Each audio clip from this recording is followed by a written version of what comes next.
Perkenalkan, nama saya William Anderson Dananta, NRP 185. Video ini saya akan menjelaskan bagaimana cara membangun medallion data pipeline menggunakan MinIO sebagai object storage dan Python sebagai engine pemrosesan datanya.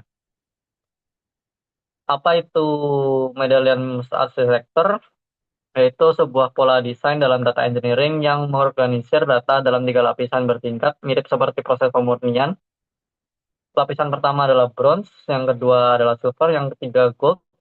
Di bagian bronze, data akan dalam tetap proses bentuk mentah sehingga tidak akan rusak jika terjadi kesalahan di tahap berikutnya. Kemudian di silver, kita akan membersihkan data dan distrukturkan.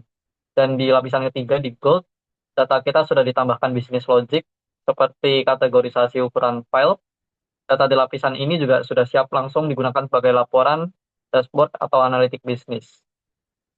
Manfaat utama dari medallion arsitektur ada tiga. Pertama, data bisa selalu dilacak. Yang kedua, kualitas data meningkat. Yang ketiga, fleksibel dan efisien biaya. Di sini saya akan mulai menjelaskan kodenya yang saya buat. Di bagian paling atas, saya mengimport. Ada 4 import. Yang pertama, Boto adalah library Python resmi untuk berkomunikasi dengan object storage yang kompatibel dengan Amazon S3, termasuk MinIO. Kemudian ada Pandas, digunakan untuk mengolah data dalam bentuk tabel atau data frame. Kemudian I/O digunakan untuk membuat buffer di memori sehingga kita bisa menulis dan membaca file tanpa harus menyimpannya dulu ke hard disk. Dan datetime digunakan untuk mengambil tanggal hari ini sebagai bagian dari nama file Parquet. Kemudian saya mendefinisikan konfigurasi koneksi ke MinIO. Endpoint URL di sini adalah alamat server MinIO yang berjalan di atas komputer lokal saya di port 9000. Kemudian ada access key, adalah username dan password saya di MinIO. Kemudian ada Boto 3 klien membuat objek koneksi bernama S3 yang akan digunakan untuk semua operasi ke MinIO sepanjang script ini. Kemudian fase kedua dimulai untuk mengubah dari bronze ke silver. Mulai dari sini, kemudian pertama saya akan memanggil list object V2 untuk mendapatkan daftar semua file yang ada di bucket bronze. Kemudian di sini saya melakukan looping setiap file di bronze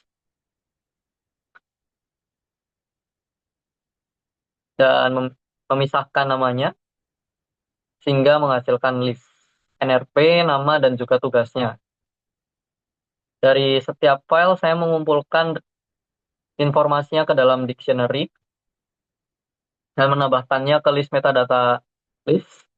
NRP diambil dari part 0, kemudian nama mahasiswa dari part 1, nama tugas dari part 2. Kemudian kondisi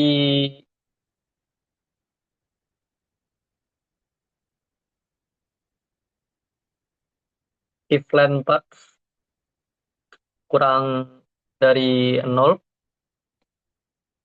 adalah pengaman agar program tidak crash kalau format nama filenya tidak sesuai. Setelah semua file selesai diproses, list metadata dikonversi menjadi data frame pandas lalu disimpan ke file CSV lokal bernama silver metadata CSV. Kemudian file itu diupload ke bucket silver di MinIO. Kemudian fase 3 yaitu silver ke gold. Di fase ini saya mengambil file CSV. Di sini mengambil file CSV.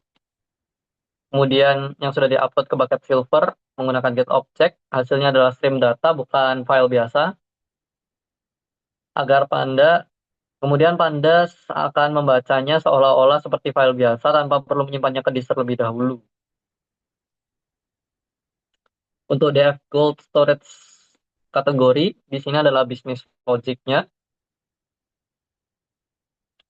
Logika sederhananya, kalau ukuran file lebih dari 1 mega, maka kategorinya adalah large. Kalau tidak, maka small. Kemudian terakhir data frame dikonversi menjadi format Parquet dan disimpan langsung ke memori menggunakan IO.bytes.io. bukan ke file dulu. Nama filesnya dibuat dinamis menggunakan tanggal hari ini, misalnya katalog 2026 0506 untuk seperti tanggalnya .parquet. Kemudian file parquet tersebut diupload ke bucket code. Kemudian fase 4 analytic report.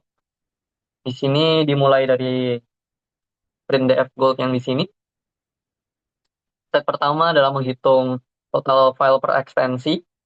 Kemudian insight kedua menampilkan daftar mahasiswa yang mengupload file berukuran besar. Insight ketiga adalah rata-rata ukuran semua file. Ini untuk demonya, saya akan menjalankan kode yang berada di file ini. Ini untuk hasilnya, terlihat output dari setiap fase berjalan berurutan dari bronze ke silver, silver ke gold, dan terakhir analytic report ditampilkan. Dan kalau kita buka min.io, terlihat bro, di sini ada bucket bronze terisi data-data, terisi file-file original yang saya buat, kemudian bucket silver berisi silver metadata CSV, kemudian bucket yang gold terisi Parquet. Jadi itulah implementasi Medallion Architecture menggunakan min.io dan Python. Dengan arsitektur ini, data kita terorganisir dengan baik, kualitasnya meningkat di setiap lapisan, dan biaya penyimpanan jauh lebih efisien karena menggunakan object storage dengan format Parquet. Sekian dari saya, terima kasih.